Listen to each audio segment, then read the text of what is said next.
Have you ever stopped to think that everything you've been taught about good and evil might be a lie? What if kindness isn't the key to success, but actually what keeps you trapped? If power and strength are the true forces driving history, why do we keep believing that justice always triumphs in the end? From childhood, we hear stories that follow the same pattern. An evil villain threatens order, but in the end, the hero prevails because they are just, kind, and honest. Good always wins. This idea comforts us. It makes us believe that the universe rewards those who follow moral rules. But what if all of this is nothing more than a fairy tale designed to keep us submissive? Friedrich Nietzsche, one of the most radical thinkers in history, wasn't satisfied with comforting illusions. He saw something unsettling. The morality we cherish so much might actually be a tool of control. All morality is, in fact, a tyranny against nature and also against reason. He wrote in Beyond Good and Evil. What Nietzsche invites us to do is open our eyes to an uncomfortable truth. History isn't shaped by those who are just but by those who understand the game of power. The greatest empires in history weren't built on acts of kindness. Rome didn't dominate the ancient world by being gentle. Napoleon didn't rewrite Europe's destiny by being fair. Steve Jobs didn't revolutionize technology by being an understanding boss. They all played the game of power. And while the strong take action, the weak create narratives to protect themselves. Stories that say ambition is a sin, that striving for greatness is wrong, and that accepting your place in society is a virtue. Nietzsche saw this clearly. He who must be a creator always destroys. If we want to understand why evil prevails, we need to question everything we've been taught about morality. We must face the fact that strength, not goodness, is what truly shapes the world. And the question remains, are you ready to face that truth? We believe, almost instinctively, that good always triumphs. It's in our stories, our religions, and our education systems. The hero may suffer, but in the end, he triumphs because he is just. But what if this idea is nothing more than a mechanism of control? Friedrich Nietzsche was one of the few philosophers brave enough to challenge that narrative. To him, conventional morality, the kind we're taught from a young age, is not an absolute truth, but a construct designed to domesticate the strong and ensure the submission of the majority. Since the dawn of civilization, strength has always been the decisive factor. Empires were built not because their leaders were just, but because they were strategic, ruthless, and understood the dynamics of power. The history of humanity isn't a succession of justice's triumphs. It's a brutal struggle where victory belongs to those who impose their will on others. What is good? Everything that heightens the feeling of power in man, the will to power, power itself. Nietzsche wrote in The Antichrist, if goodness were the key to success, the world would be full of virtuous people at the top of the social hierarchy. But look around you. Who really controls the game? Is it those who blindly follow the moral rules imposed by society, or those who understand that these rules are tools, not universal truths? Nietzsche saw traditional morality as a kind of collective deception. He called it slave morality, a set of values invented by the weak to limit the strong. The greatest trick of this illusion was turning weakness into virtue. Humility was exalted as a quality when, in reality, it often hides fear in disguise. Submission was rebranded as patience. Conformity was dressed up as acceptance. He who fights with monsters should be careful lest he thereby become a monster. And if you gaze long enough into an abyss, the abyss will gaze back into you, Nietzsche warned. The central point of this great illusion is that we've been led to believe that being good means giving up our own strength. How many times have you heard, what matters is being honest, even if the world is unfair? This mindset not only creates passive individuals, but also paves the way for those who understand the game of power to dominate. In other words, while some wait for justice to prevail, others shape reality according to their own will. Nietzsche observed this throughout history. The Roman Empire was built by ruthless leaders driven by a desire for conquest and an instinct for expansion. But what happened when Christianity emerged with its morality of humility and sacrifice? Rome's strength began to dissolve as its leaders started to view power as something sinful. The same pattern repeats itself in different contexts. Societies that glorify conformity tend to decline, while those that recognize the importance of strength thrive. But the question that haunts most people is this: if we accept that morality is an illusion, what are we left with? If there's no cosmic justice ensuring that good triumphs in the end, what stops the ruthless from dominating the world? Nietzsche's answer was neither simple nor comfortable. He didn't suggest that we should abandon all sense of ethics, but rather that we should recognize that conventional morality is not a universal law. Convictions are more dangerous enemies of truth than lies, he wrote in Beyond Good and Evil. The idea that justice always triumphs is a fable designed to comfort those who fear chaos. But reality is different. The game of life is brutal,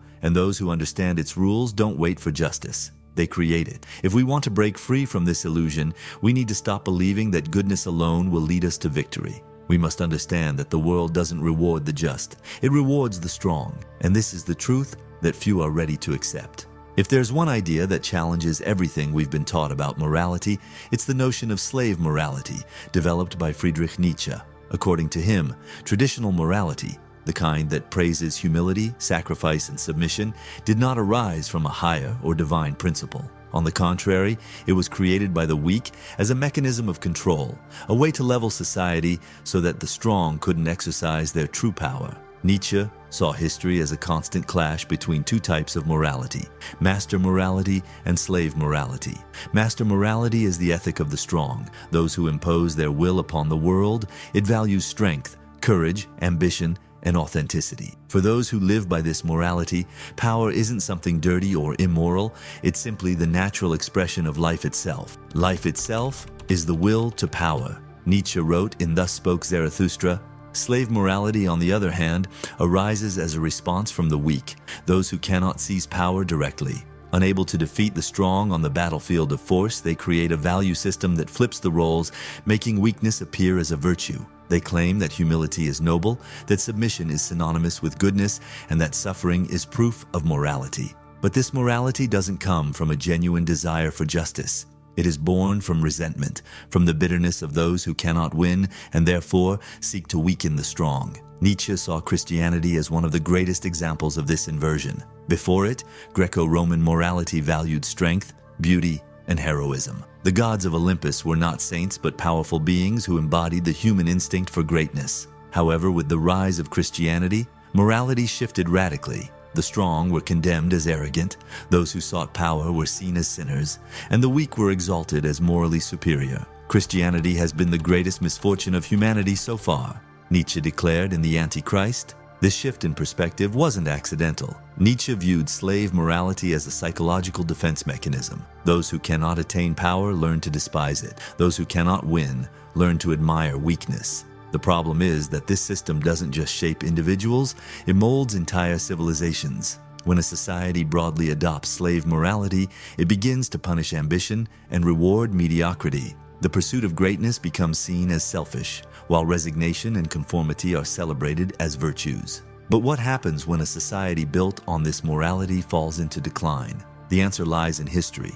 Rome fell when it stopped exalting its own strength. Empires and civilizations collapse when they begin to feel ashamed of what made them powerful. According to Nietzsche, modern Europe was heading down that same path, a culture that had abandoned its instincts for power and greatness in favor of an ideal of equality and passivity. He saw this as a betrayal of human potential. Humanity does not seek truth, but rather the convenience of morality, he wrote. But if slave morality dominates society, how can one escape it? Nietzsche saw the answer in the figure of the Übermensch, the overman or superman. This concept, which will be explored further ahead, represents someone who can rise above conventional values and create their own principles, without being shackled by guilt or resentment. The Übermensch does not seek approval, does not fear society's judgment, and does not submit to the rules imposed by traditional morality. He doesn't follow the path of mediocrity, he destroys it. The problem is that most people are afraid of this concept. It's much easier to hide behind slave morality and claim that seeking power is wrong. It's more comfortable to believe that justice will prevail than to accept that the world belongs to those who take what they desire for themselves.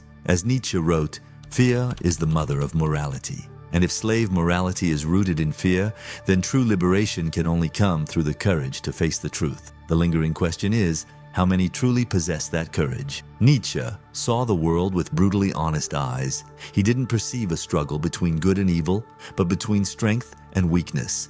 The idea that kindness and justice are rewarded to him was an illusion, one designed to comfort those who don't know how or don't want to play the game of power. Wherever I found life, I also found the will to power, he wrote in Beyond Good and Evil. History confirms this theory.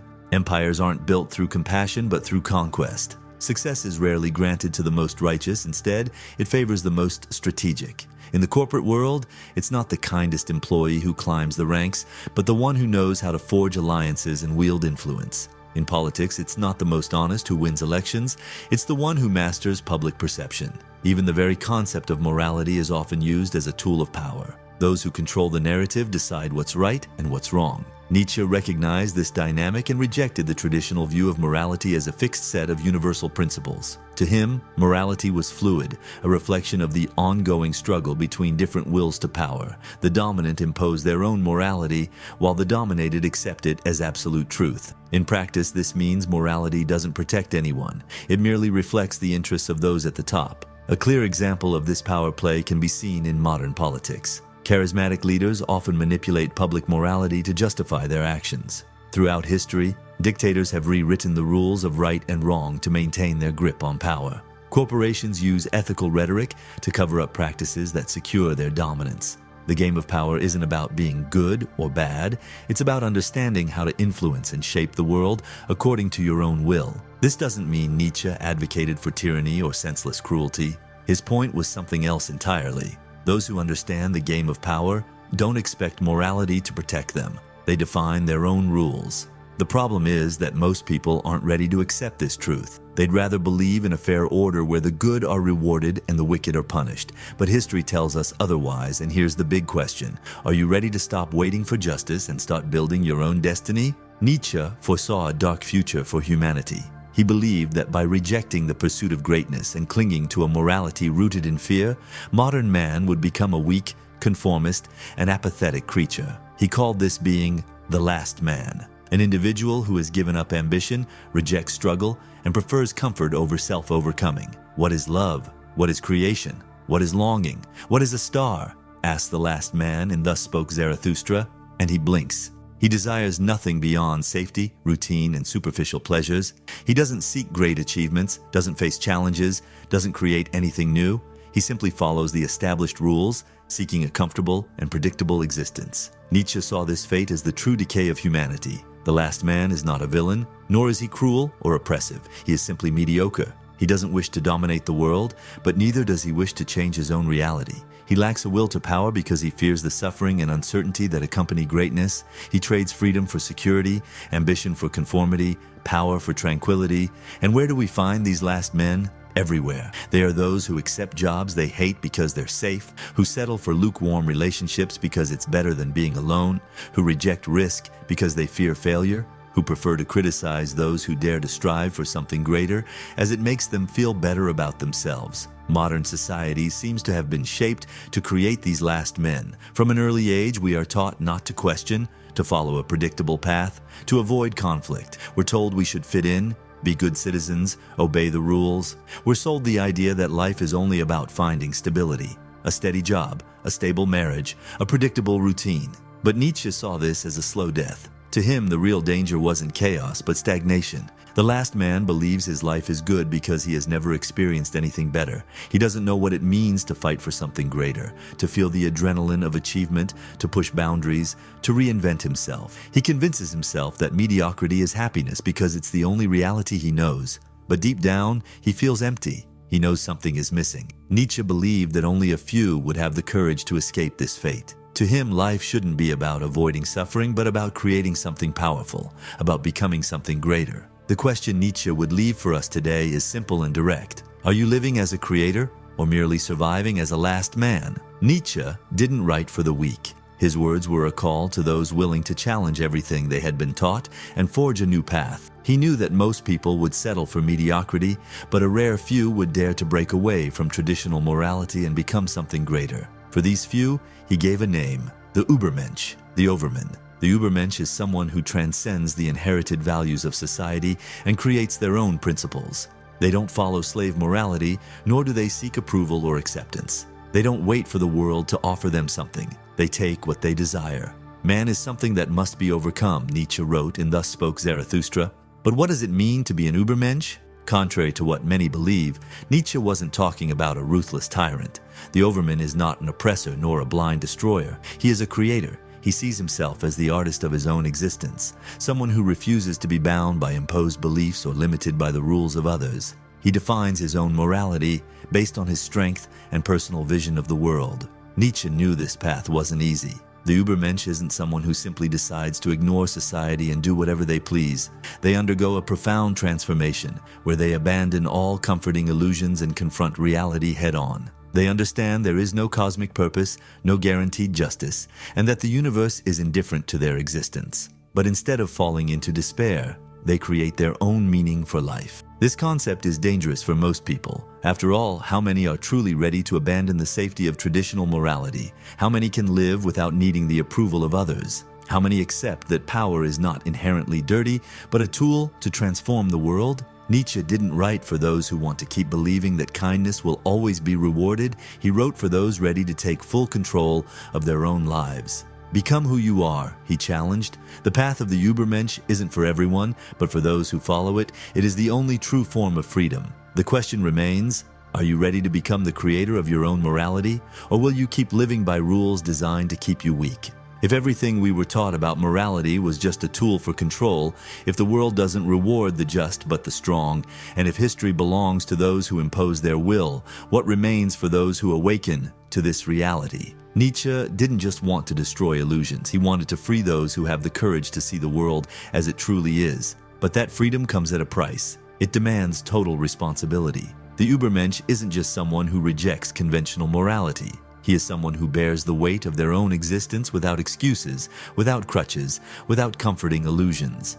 Many who confront this vision fall into destructive nihilism. If there's no guaranteed justice, no higher purpose, then why do anything at all? But that wasn't Nietzsche's answer. For him, the goal wasn't to abandon morality and become a chaotic, unprincipled being. The real challenge was to create a new morality based on strength, creativity, and self-determination. He who has a why to live can bear almost any how, Nietzsche wrote. This means the answer isn't simply to reject all rules, but to find a purpose so powerful that no illusion is needed to sustain it. What he proposed wasn't anarchy, it was moral self-sufficiency. The Übermensch doesn't act like a tyrant, but as a creator. He doesn't seek power for destruction, but to build something grand. This means that if you truly want to apply this knowledge to your life, you need to ask yourself, what do you want to create? What do you want to build that doesn't depend on anyone else's validation? What drives you? Not because society says it's right, but because something within you demands to be realized. The real danger of Nietzsche's philosophy isn't in accepting that traditional morality is a sham. It's in the fact that once you realize this, you lose all your excuses not to act. You can no longer blame the system, society, or fate. You understand that no one is coming to save you, that there is no cosmic order ensuring that good will triumph. You see that the world is an open field for those bold enough to take what's theirs. And the final question Nietzsche would leave you with is, now that you know this, what will you do with that knowledge? You now have a choice. You can ignore everything that's been said and keep believing in the comforting version of reality, the one that says all you need to do is be a good person, and the world will reward you. You can follow the imposed rules, wait for justice, and trust that somehow traditional morality will bring balance to chaos. You can keep living as the last man, content with safety and mediocrity, or you can accept what Nietzsche saw, that life doesn't reward the just, but the strong, that there is no great moral arbiter ensuring that the good will prevail, that the only way to truly conquer anything is to abandon the illusion of slave morality and take full control of your own existence. The Übermensch is not someone who seeks destruction, but someone who refuses to live by values they haven't consciously chosen. They understand that weakness is not a virtue, ambition is not a sin, and power is not evil. It's merely a tool, and it's up to each person to decide how to use it. Nietzsche never wrote to please. His words are a challenge, an uncomfortable mirror that forces us to confront the truth about ourselves. And now, that truth stands before you. So I ask you, will you keep waiting for the world to give you what you desire, or will you finally take what has always been yours? If you've made it this far, congratulations.